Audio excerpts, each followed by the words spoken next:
Welcome to a Foxy Tech Tips tutorial on changing Siri's accent on Mac.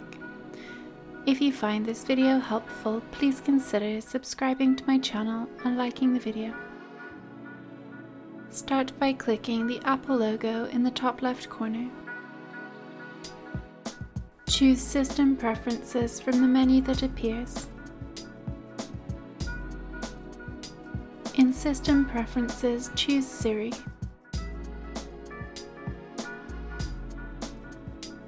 To the right of Voice Variety, click on the current accent. You can now choose between a British, Australian, Irish, South African, Indian and American accent. When you choose an accent under Siri Voice, you will have 2 or more options to choose from in that accent. Tap on Voice 1 and Voice 2 to hear the options. If you choose American, you have 5 different voices to choose from. And that draws an end to this tutorial. Please like the video if you found it helpful and subscribe to Foxy Tech Tips for more Mac tips and tricks.